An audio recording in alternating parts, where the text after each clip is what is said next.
Alrighty, so today we're going to be doing a bit of a new thing for me. I'm going to be attempting to do a phone repair. We're actually going to be doing a couple things. This is actually off my laptop. I have a webcam up top, which is what I'm calling my repair cam. As you can see, my phone is down there. I don't know how well you can actually see it, but the back lens is actually broken through. And then, of course, there's also the back glass as well, which is why I've decided to go with a plastic replacement. I'll go grab that. It's just off to the side. But basically, I'm going to show you guys how to actually fix it yourself. Now, repair parts for the Samsung. As you can see, this guy's actually solid plastic. Comes with a new camera lens and everything else.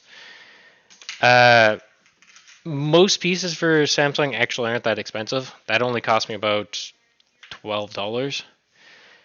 But the screens, sadly, are very expensive. My screen, which has a couple cracks, still works perfectly fine. Honestly, I'm not going to bother repairing it just yet because I'm not too confident with my skills. But that being said, yeah, so let's dive right into this. So first thing we're going to be doing, so I am using the iFixit Protect Toolkit and also the iOpener Pro Toolkit. So basically what we're going to do is we're going to grab this guy, and we're going to toss this in the microwave for I think 10 minutes is what they recommend. Of course, I should probably turn off my phone too. Alright, so that's actually 30 seconds, which I will be putting it in the microwave for. So I will be right back.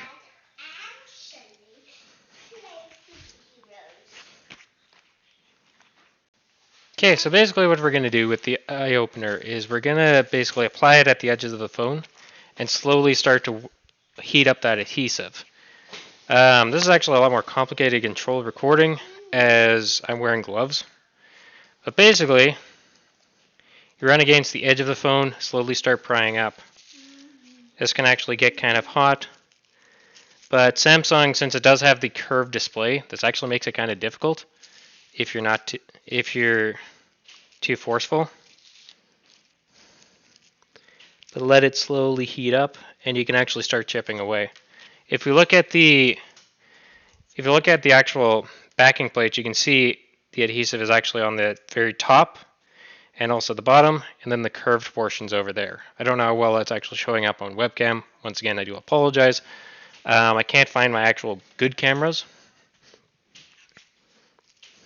So we need to let this actually heat up a little bit and slowly start taking our picks through. Once again, this is part of the eye opener kit, which is about 25. It's actually about $27 Canadian, which is actually not a bad deal.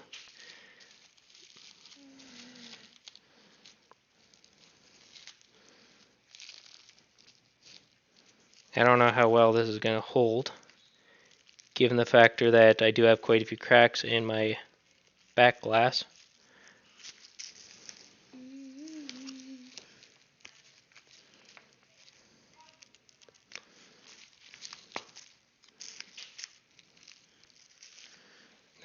Still need to heat it up a bit more.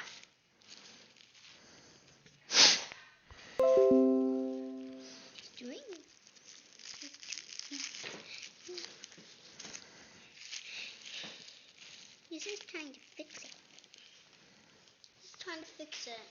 Sorry, my niece is also here too. He watched a video.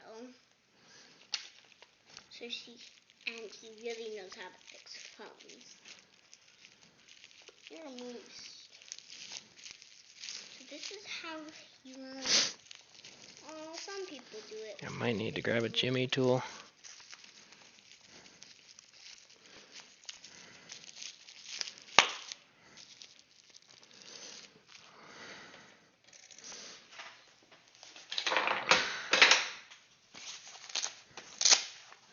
I was really hoping I didn't have to grab a Jimmy tool.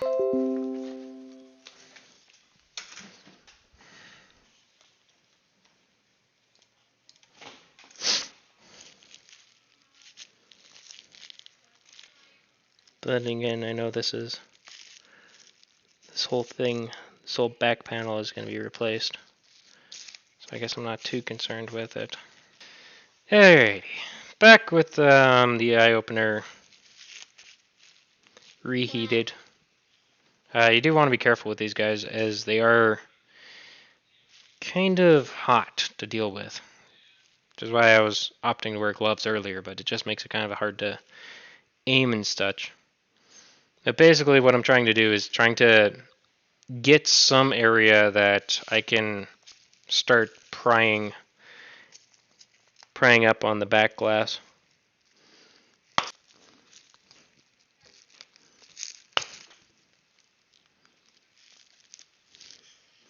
Just kind of debating if I wanted to try and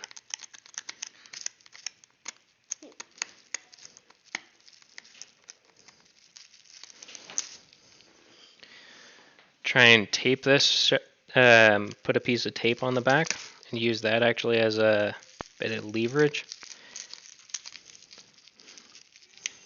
Because either way,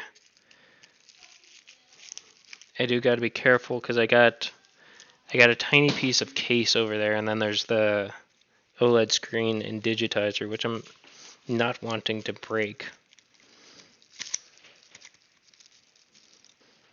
But basically the thought process is pretty easy. You heat up the adhesive, make it a little bit of a gelatin, I guess, and then you use this guy to pry up on it, and you pull with the suction cup, which actually has a pretty good suction. Just the factor that the glue is very strong on modern phones. And that's due to a couple different things. So if you've ever heard of the IP rating of phones, so the IP rating dictates on the factor of how water resistant it is, how resistant it is to dust. But when you're talking about water resistance, this isn't something that you'd go and dunk into a river or a lake or anything like that. This is more or less the one. Like, it's kind of more like an emergency. So if you're out in a rainstorm, it's not going to be affected by a couple drops of water. But if you were to, let's say, dunk it into the ocean, well, ocean is kind of very bad for electronics in more ways than one. Now, ideally, I'm trying to take this off as more than just itty bitty pieces, but we are slowly gaining victory as I'm starting to feel some play. Trying to also make sure I'm not getting a whole bunch of glass on this thing too, because I don't need it to pop and have goop all over the place.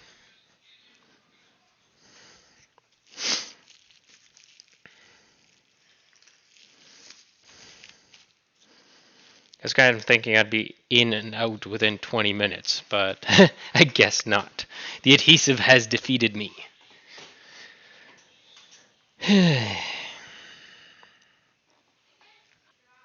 So how many of you have actually tried doing repairs on electronics? Like, I'm kind of curious. If you have, leave a comment down below. I'm kind of curious. I do kind of hope to eventually get around to doing more electronics repair. But right now, as it stands, this is a temporary setup because I got a lot of people asking, me to make a repair video. Since I'm like, well, I need to get around to fixing my phone. He's like, well, record yourself doing it. Okay. I made some progress. I saw it lift up slowly. I'm starting to make some progress finally. Jeez, why did you put so much adhesive on this Samsung? Okay, I finally succeeded on getting the back panel slightly off. I need to heat that side up a little bit more.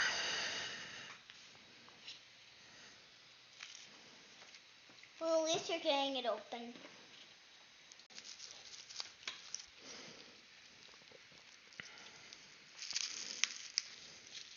It's not a toy.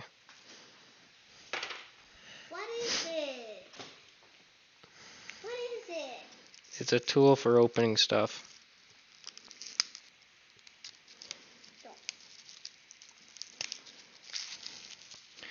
About halfway there.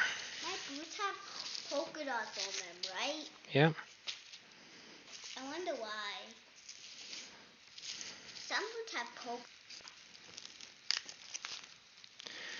Okay, got that side almost ready.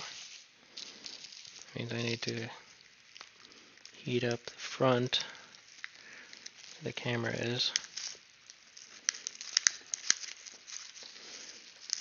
Success. Finally. There is a little You opened it, finally. flash module, the laser. And that's what the inside looks like. That's what the inside looks Yeah. So I'm going to have to transfer that over. like. Aren't you going to fix these parts? Are you going to fix those parts first? I wonder if I can transfer my IMEI number. There's I so doubt many it. cracks. Oh yes, I know. Why? There wasn't so many cracks before when you were trying to open it. Yes, I know, because I created more cracks. Okay, so I'm going to need to transfer that chip over. So if you can see that little itty bitty chip over there, that I know for a fact I'm going to have to transfer over. And I'm also going to have to clean my camera a bit too. I'm going to pause the video over here. Alright, so I had to actually find my isopropyl alcohol. So one thing that I'm going to definitely end up doing is I'm going to be taking a couple of screenshots with my phone once I get everything back together, of course. So we're going to try and clean off the two lenses. I wish I could actually zoom, but I can't. My main camera, which is this guy over here, is actually pretty dirty. So we're going to take some isopropyl alcohol. The higher percentage, the better. That's isopropyl alcohol. Now the reason why you use isopropyl as opposed to, let's say, water or bleach or something like that is because this stuff basically evaporates the moment you use it. And that's actually very beneficial to electronics as a whole. Now we're just going to basically take it, kind of dip it in there, get it nice and moist. Make sure you put the cap on because this will evaporate very quickly, which is one of the reasons why we're actually using it in the first place. But we want to clean those cameras up. Don't apply too much pressure, of course, because I don't believe that there's any particular issues, but I definitely don't want to apply too much pressure, as this is my first time opening up a phone in a very long time. Of course, I'm going to have to actually sweep this and mop this and so on and so forth. I believe this guy over here is a water marker, which tells me if my phone is exposed to water, it would turn red. Once again, I don't know how well that shows up on video, given the fact that it's a webcam. So yeah, right there, right over there, you can actually see a water marker. That blue thing over there will turn red if it's exposed to water, which means the board is essentially fried. Now, I'm actually not going to be going too much further into disassembly of this phone because I don't really need to. The only other thing that I need is to grab this little chip that's on the actual back case and transfer that over. I don't know how the hell that comes off though. It's kind of nice that most of the adhesive actually stuck to the glass, because I don't really have to worry too much about trying to take it off, which I guess I kind of lucked out with that. And such, you want to make sure that there is nothing blocking the adhesive, because you basically get one shot at this with a lot of the foam backing. Like I don't even have an extra adhesive. I just basically have what's applied to here. And you know, if that's actually the case and I mess up, I have to order a new one, and I'm phoneless until the new one arrives. So like I said, all pressure's on me because I don't have a stockpile of parts yet. Now I'm using a plastic pack, not the Jimmy tool, because I do kind of want to get that board out of there. in one piece without damaging any of the connectors, which is, once again, very important.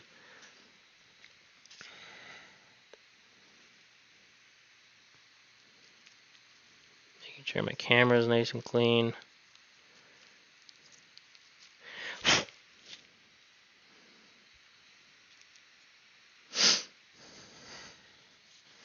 Now, eventually, one of these days, I'll actually get around to doing a actual repair on my screen, but right now it's not much of a priority, in all honesty. My screen still works, so I'm not too concerned. Back to recording. So yeah. Ideally, when you're removing a lot of electronics, generally speaking, a good practice is always removing the battery.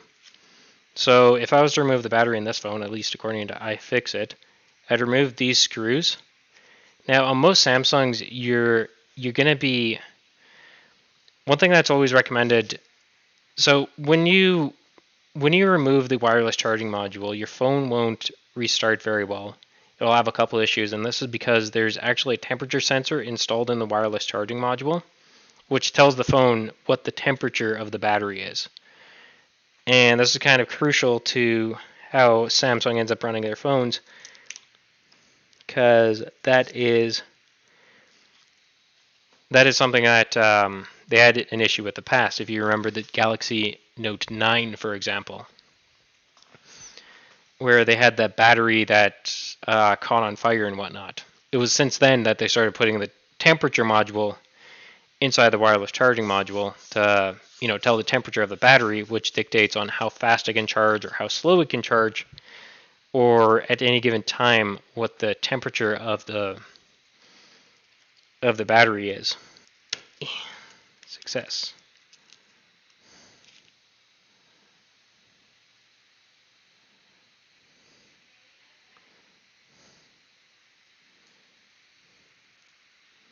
Okay, make sure that is lined up.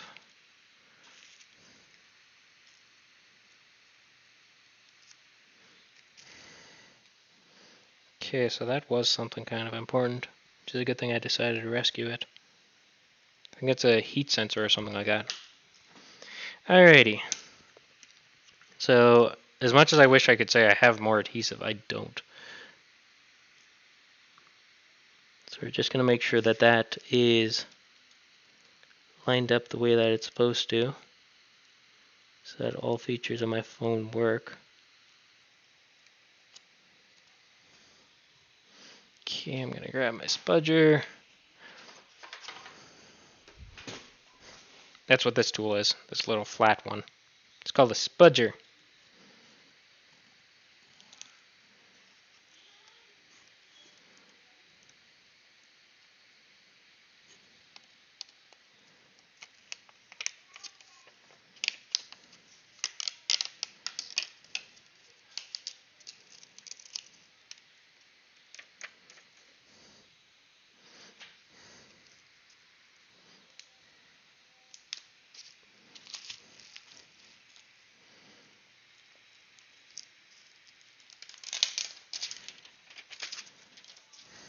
Now, ideally, I would have loved to get this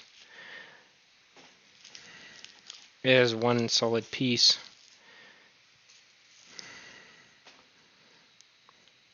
But that is nice and flush, which is good.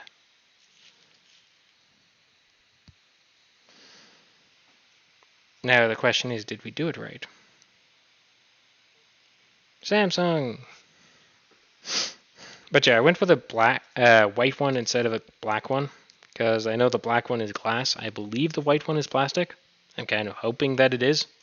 So if I ever do need to remove it, it's not much of an issue if I was to having to remove it.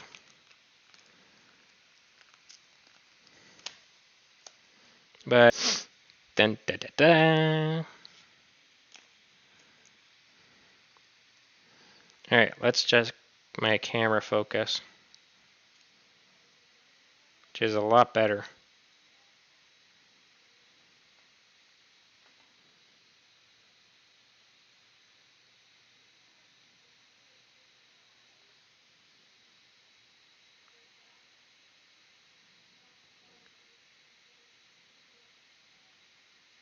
Yep, success. Let's see how the flash module works.